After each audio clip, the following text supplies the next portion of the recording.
BNR gold and diamonds తరుగు తక్కువ బంగారం ఎక్కువ. ఇప్పుడు మన వైజాగ్ లో జూలై 24న గ్రాండ్ ఓపెనింగ్.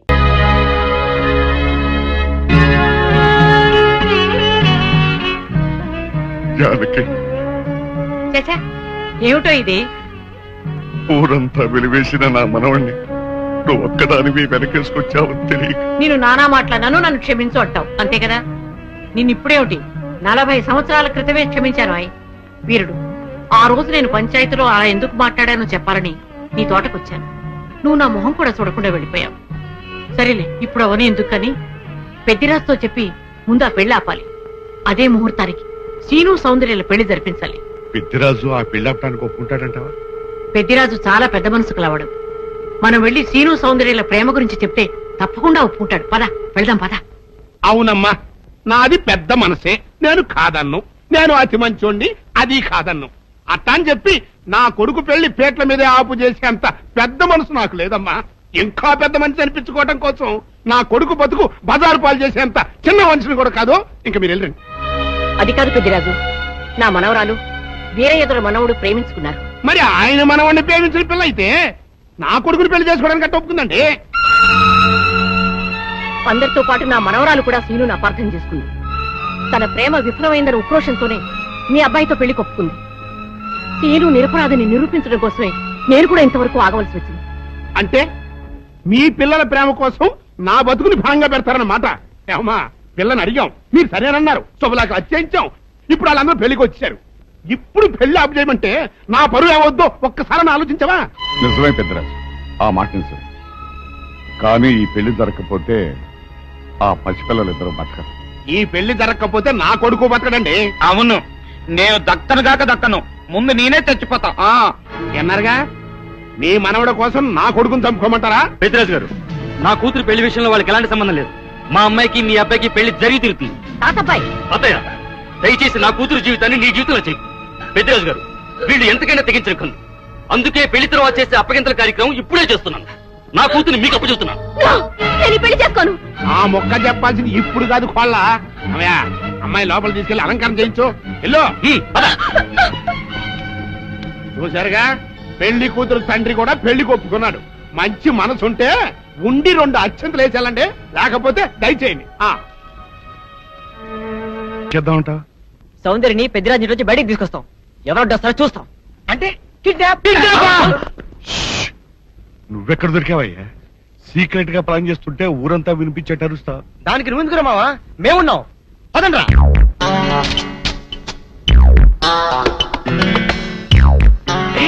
నువ్వు రావద్దు, నువ్వు ఇక్కడే ఉండవు. రండి.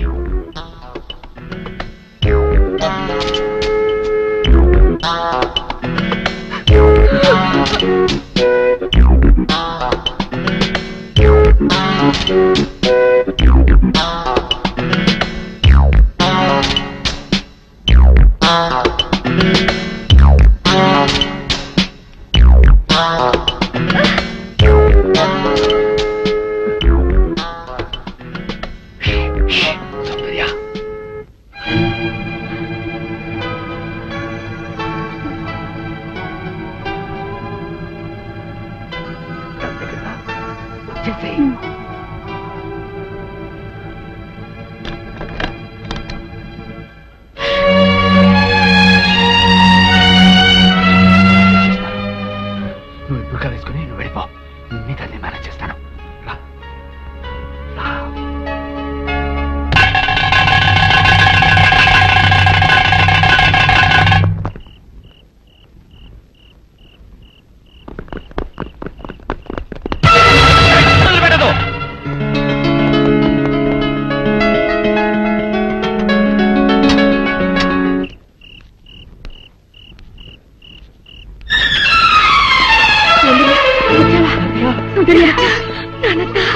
అన్ని విషయాలు తర్వాత మాట్లాడుకుందాం. మీకు అరగంటలో రైలుంది. ఇద్దరు తిరుపతి కొండ మీదకి వెళ్లి పెళ్లి చేసుకోండి. ఇక్కడి పరిస్థితులు బట్టి వీలుంటే మేం కూడా ఆ సమయానికి అక్కడికి వస్తాం. ఇదిగో మీ టికెట్లకి ఖర్చులకి ఈ డబ్బు తీసుకోండి. మీరు తొందరగా వెళ్ళాలి. సౌందర్య తప్పించుకుందన్న విషయం పెద్దిరాజుకు తెలిసే లోపలే మీరు ఈ ఊరు వదిలి వెళ్ళిపోవాలి. ఏం పర్వాలేదు, ధైర్యంగా ఉండండి. వెళ్ళండి, పదండి. వెళ్ళండి, వెళ్ళండి.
ఆ పనికిమాల వెదతో లేచిపోయి నా పరుగు తీస్తావుటే ఆగయ్యా.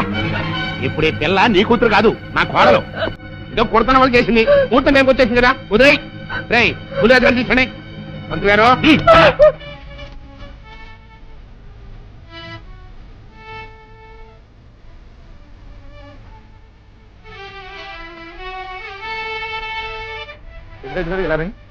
గురుగారు గారు కనపట్లేదు. ఇదంతా చూసామండి ఎక్కడ కనపట్లేదు.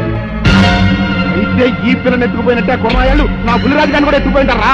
రేయ్ ఆ ఏరై దొరగాన్ని జానికమ్మని సీను గాన్ని ఆ కొన్నాయాలని ఇల్లు ఎత్తి ఎక్కడ కనబడితే అక్కడ కట్టుబడేసి రాసుకోండి. వెళ్ళండి చెప్పండి నా కొడుకుని ఎక్కడ దాచారో చెప్పండి, లేకపోతే మిమ్మల్ని అందరినీ చంపి పారేస్తా. పెద్దరాజు పిచ్చి పిచ్చిగా వాక్కు. నీ కొడుకేమయ్యాడో మాకేం తెలుసు? తెలవదు. ఈ పెళ్లి అనుకున్న కాడించి నన్ను ఎట్టాపు చేయాలని మీరు అందరూ కలిసి పన్నాగాలు వేశారు. ఆఖరికి నా కొడుకులు కూడా మాయం చేశారు. చెప్పండి అని ఎక్కడ దాచారు? మాకు తెలియదని చెప్తుంటే వినిపించుకోవే. జానకమ్మ పల్నాటి నాగమ్మ లెవెల్లో పథకాలేసి ఈ పెళ్లిని జరగొడదామని చూశావు. అది తెలుసుకోలేనంత ఎదవని కాదు నేను. మీ అందరికీ తెల్లారదాకా టైం ఇస్తున్నా. నా కొడుకుని ఎక్కడ దాచారో చెప్పకపోతే మీ అందరి బతుకులు తెల్లారిపోతాయి. నిజంగా బుల్రాజ్ అయ్యాడో మాకు తెలియదండి. నేను ఇంకేమీ దలుచుకోలేదు. మీకు ఇచ్చిన గడువు లోపల మీరు నిజం చెప్పాలి, అదే నేను వినాలి అంతే.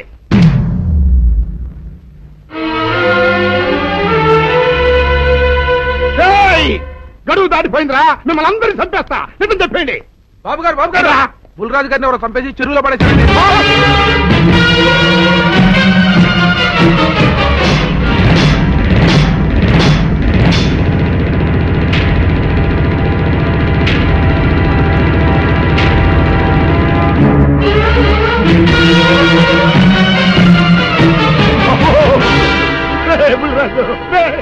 ధర్మానికి మారుపేరైన మీ కన్న కొడుకు మీద ఎవరు పగ పెంచుకున్నారో గాని మొహం నామరూపాలు లేకుండా చెక్కేశారు బాబా.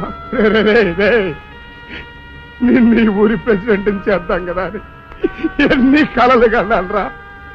అప్పుడే నీకు నూరేళ్ళు నిండిపోయినాయిరా. బుల్రాజు వచ్చారండి గారు, రండి చూడండి ఈ ఘోరం చూడండి. పెద్ద మనుషులు అనుకున్న వాళ్ళందరూ కలిసి పన్నాగం పన్ని నా బిడ్డను పొట్టను పెట్టుకున్నారండి. నా బిడ్డ సాగు కారణమైన వాళ్ళు ఎవ్వరూ బతికి బట్ట కట్టడానికి వెళ్ళలేదండి. ముఖ్యంగా ఈడనండి మీ ఆవేశాన్ని కాస్త తగ్గించుకోండి. అసలు మీ అబ్బాయిని ఇతనే చంపాడడానికి సాక్ష్యం ఏమిటి? ఆశ్చర్యం ఏంటండి, ఈడో పిల్లని ప్రేమించాడంట. ఆ పిల్లనే మా అబ్బాయి పెళ్లి చేసుకోపోతుంటాను. వీళ్ళందరూ కలిసి ఆ పెళ్లిని ఆపుదాన్ని చూశారండి. అది కుదరపోయేటప్పటికి ఈ ఘోరం తలపెట్టారండి. ఓకే ఓకే, మీరు ఆవేశపడకండి. ఆ విషయాలను చూసుకోవడానికి మేమున్నాం. Mister your under arrest. Constables అది తీసుకురండి. ఆగండి, ఈ హత్య చేసింది సీను కాదు. అతను కాదా? మరెవరు? నేను. జానకి అవును వీరుడు, బుల్లిరాజుని నేనే చంపాను. నువ్వు చంపావా? నేను నమ్మను. అవును, నా మనవరాలికి సీనుకి పెళ్లి చేయాలంటే వీళ్ళెవరూ ఒప్పుకోలేదు. చూస్తూ చూస్తూ వాళ్ళ ప్రేమని బలి చేయలేకపోయాను. బుల్లిరాజు దగ్గరికి వచ్చి వాళ్ళ పెళ్లికి సహకరించమని ఎంతో ప్రాధేయపడ్డాను. అతనందుకు ఒప్పుకోలేదు సరికదా. చాలా అసభ్యంగా ఒక్క రాత్రి సౌందర్య తనతో గడిపిన తర్వాత సీనుకిచ్చి పెళ్లి చేసుకోమన్నాడు. నాలో ఆవేశం పొంగింది. ఏం చేస్తున్నానో నాకే తెలియలేదు. అక్కడ ఉన్న ఇనుపు లైట్ స్టాండ్ తో బలంగా బుల్లిరాజు నెత్తి మీద కొట్టాను.